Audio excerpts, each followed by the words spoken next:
আসসালামু আলাইকুম, কেমন আছেন সবাই? দেশ এবং প্রবাস থেকে যারা ভিডিওটি দেখছেন আপনাদের সকলকে স্বাগতম। অনেকদিন পর আসলাম। দেশ জুড়ে প্রায় সব জায়গায় কম বেশি বৃষ্টি হচ্ছে। এটি হচ্ছে পূর্বাচল এক্সপ্রেসওয়েটির শেষ প্রান্ত। এখানে যখন এসেছিলাম কিছুক্ষণ আগে বেশ ভালোই বৃষ্টি হয়েছিল। পূর্বাচল এক্সপ্রেসওয়ে দুপাশের যে সার্ভিস লেন সেটিকে কিছুটা প্রশস্ত করা হয়েছে। বর্তমানে সার্ভিস লেনগুলো 3 লেন হয়েছে। এক্সপ্রেসওয়ে এবং সার্ভিস লেন সব মিলিয়ে বর্তমানে এখানে 12 লেন হয়েছে। শেষ প্রান্তের এখানেই আন্ডারপাস করা হয়েছে। এটি হচ্ছে সামনে কাঞ্চন সেতু থেকে এসে যারা মীরের বাজারের দিকে যাবে তাদের জন্য, আর এই অংশটি মূলত সার্ভিস লেন। সামনে কাঞ্চন সেতু থেকে এসে ডান পাশের এই অংশটি পূর্বাচল এক্সপ্রেসওয়ের সার্ভিস লেনে যুক্ত হবে। এই সড়কটি খুব গুরুত্বপূর্ণ সড়ক। এখানে প্রচুর পণ্যবাহী ট্রাক, বড় বড় কন্টেনার লরিও চলাচল করে। আর এই মোড়টিও খুব গুরুত্বপূর্ণ মোড়। এখানে সড়কের বাম পাশটি চলে গেছে গাজীপুরের ভোগরাতে। এখানে যে পরিমাণ জায়গা রয়েছে তাতে ইন্টারচেঞ্জও করা যায়। এই অংশটি সিগন্যাল মুক্ত রাখা খুব জরুরি। সড়কটির সামনের এই অংশটি কাঞ্চন সেতুর দিকে গেছে, আর এই অংশটিতেও রাস্তার অবস্থা খুব খারাপ। কাঞ্চন সেতু থেকে পূর্বাচল যাতায়াতকারী যানবাহনগুলোকেও অনেক অসুবিধায় পড়তে হয়।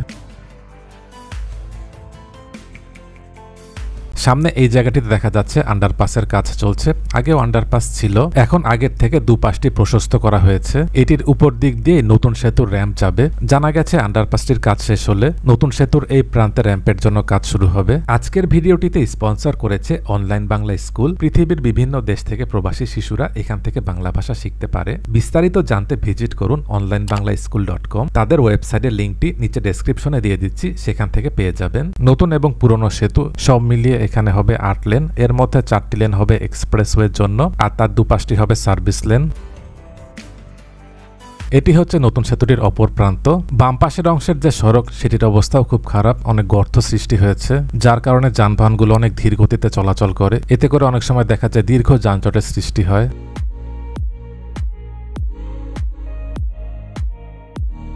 বৃষ্টির কারণে দেখা যাচ্ছে আশপাশটি পানি জমে গেছে, আর এবছরে বৃষ্টিপাতের পরিমাণও বেশি হয়েছে। এখান থেকে ভুলতা সড়কের এই অংশটি খুব গুরুত্বপূর্ণ। নরসিংদী, নারায়ণগঞ্জ, চট্টগ্রাম মহাসড়ক, সিলেট মহাসড়ক, উত্তরবঙ্গের পণ্যবাহী যানবাহনগুলো চট্টগ্রাম মহাসড়কে যাওয়ার জন্য এই সড়কটি ব্যবহার করে। পূর্বাচল এক্সপ্রেসওয়েটি হওয়ার ফলে এটিও ঢাকাতে প্রবেশের একটি গুরুত্বপূর্ণ রুট হয়ে গেছে, যার কারণে সড়কটিতে যানবাহনের চাপ আগের থেকে অনেক বেড়েছে। ভবিষ্যতে এই চাপটি আরও বাড়বে। ঢাকা বাইপাস এই এক্সপ্রেসওয়েটির দৈর্ঘ্য 48 কিলোমিটার, যেটি গাজীপুরের ভোগরাত থেকে শুরু হয়ে কাঞ্চন, ভুলতা হয়ে মদনপুরে গিয়ে শেষ হচ্ছে। গাজীপুরের ভোগরাত থেকে কাঞ্চন সেতুর দিক পর্যন্ত বেশিরভাগ অংশের কাজই হয়েছে, এখনো কিছু অংশের কাজ বাকি আছে। মাঝখানের এখানেই হবে এক্সপ্রেসওয়ে, যেটি দুপাশ মিলে 4 লেন, আর তার দুপাশে এটি হচ্ছে সার্ভিস লেন। সামনে এই জায়গাটিতে একটি চৌরাস্তা, আর এখানে একটি আন্ডারপাস করা হয়েছে। আন্ডারপাসটি ছোট, এখান দিয়ে মূলত স্বল্পগতির যানবাহন, ব্যাটারি চালিত অটো রিক্সা, সাইকেল, ভ্যান এগুলো চলাচল করতে পারবে। আন্ডারপাসগুলো একেবারে চৌরাস্তায় না করে একটু সামনে পিছে করলে ভালো হয়। চৌরাস্তায় করলে দেখা যায় সেখানে যানজটের সৃষ্টি হয়। এখানে দুপাশে সার্ভিস লেনের কাজগুলো হয়েছে, মূল এক্সপ্রেসওয়ের কাজটি বাকি আছে।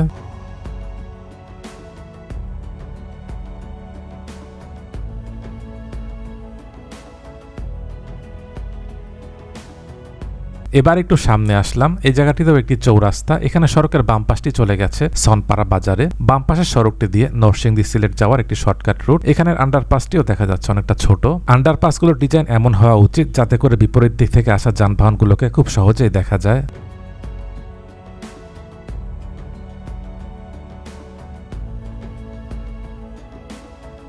আরেকটু সামনে বাম পাশের এই পর্যন্তই সার্ভিস লেনটি হয়েছে। ডান পাশের সার্ভিস লেনের কাজটি হয়ে গেছে। এখান থেকে আরেকটু সামনে পর্যন্ত 2 লেন করে যানবাহনগুলো চলাচল করছে। মাঝে দেখা যাচ্ছে ডিভাইডারের মতো করে দেওয়া হয়েছে। আর আগে বাম পাশের এখান দিয়ে যানবাহনগুলো চলাচল করতো, আর এখানে রাস্তার অবস্থা একেবারে খারাপ হয়ে গেছে।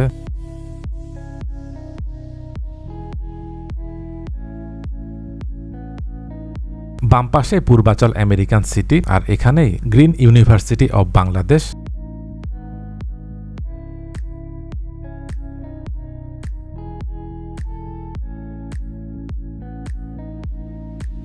সামনে এই জায়গাটিতে আরেকটি আন্ডারপাস, আগের আন্ডারপাসের তুলনায় এটি বড় রয়েছে। এখানে সড়কের ডান পাশটি মুড়াপাড়া হয়ে রূপসীর দিকে গেছে। সেই দিকটিতেও দেশের অনেক বড় বড় ব্যবসা প্রতিষ্ঠান, শিল্প কলকারখানাও রয়েছে, যার কারণে এই অংশটিও খুব গুরুত্বপূর্ণ। এখানেও বিপুল পরিমাণ ট্রাক, কন্টেনার, লরিও চলাচল করে। বাম পাশের এই অংশটি সরু, যার কারণে বড় কন্টেনারবাহী যানবাহনগুলো এখানে ইউটার্ন নিতে অসুবিধা হবে। ইউটার্ন নেওয়ার জন্য হয়তো সামনে ভুলতায় গিয়ে তারপর সড়কের অপর প্রান্তে আসতে হবে। এখানেও দুপাশে দেখা যাচ্ছে সার্ভিস লেনটি হয়েছে, মাঝখানের অংশে এক্সপ্রেসওয়ের কাজটি বাকি আছে।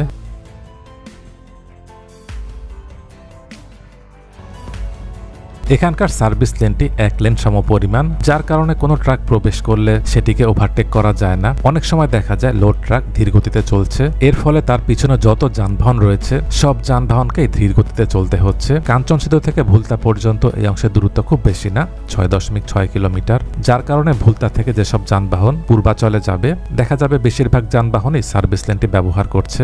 বর্তমানে এখানে আশপাশটি খালি রয়েছে, ভবিষ্যতে ওই জায়গাগুলো জনবহুল হয়ে যাবে। সেই সাথে অনেক ব্যবসা প্রতিষ্ঠান, শিল্প কলকারখানাও রয়েছে। যারা পথচারী রয়েছে তাদের রাস্তার এপার থেকে ওপারে যাওয়াও সমস্যা হবে, যার ফলে এখানে ঘন ঘন ফুটওভার ব্রিজের প্রয়োজন হবে। পূর্বাচল এক্সপ্রেসওয়ে শেষ প্রান্তটি যেমন রয়েছে সেই অংশটি একদম ভুলতা পর্যন্ত আসলে ভালো হতো।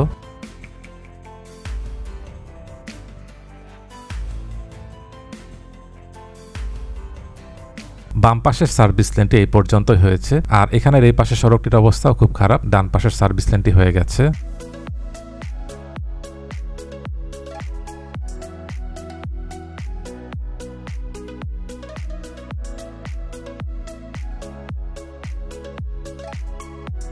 এখানে কিছু অংশে রাস্তা খারাপ হওয়ার কারণে যানবাহনের যখন অনেক চাপ থাকে দেখা যায় এখানে যানজট লেগে যায়। আর একটু সামনে বাম পাশের এখানে দেখা যাচ্ছে সার্ভিস লেনটি হয়েছে। এবার ভুলতার কাছাকাছি চলে এসেছি। এখানে দুপাশে সার্ভিস লেনের কাজগুলো হয়ে গেছে, মাঝখানের অংশের যে এক্সপ্রেসওয়ে সেটির কাজ বাকি আছে। বৃষ্টির কারণে দেখা যাচ্ছে মাঝখানের অংশে পানি জমেছে।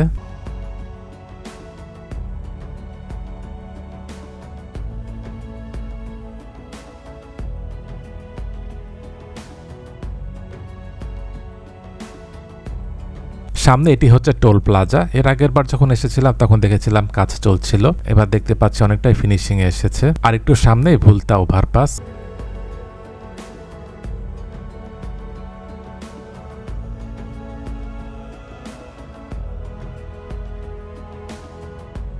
এটি হচ্ছে ভুলতা ওভারপাস। এখানে ডান পাশটি চলে গেছে কাঁচপুর, বাম পাশটি নরসিংদী, সিলেট, আর সোজা চলে গিয়েছে মদনপুরে, যেটি ঢাকা চট্টগ্রাম মহাসড়কের সাথে সংযুক্ত হয়েছে। ভুলতা ওভারপাসটি পার হয়ে সামনে আসার পর এখানে দেখা যাচ্ছে দুপাশে সার্ভিস লেনটি হয়েছে। এই জায়গাটিতে আরেকটি আন্ডারপাস, এই আন্ডারপাসটি কিছুটা বড় আছে।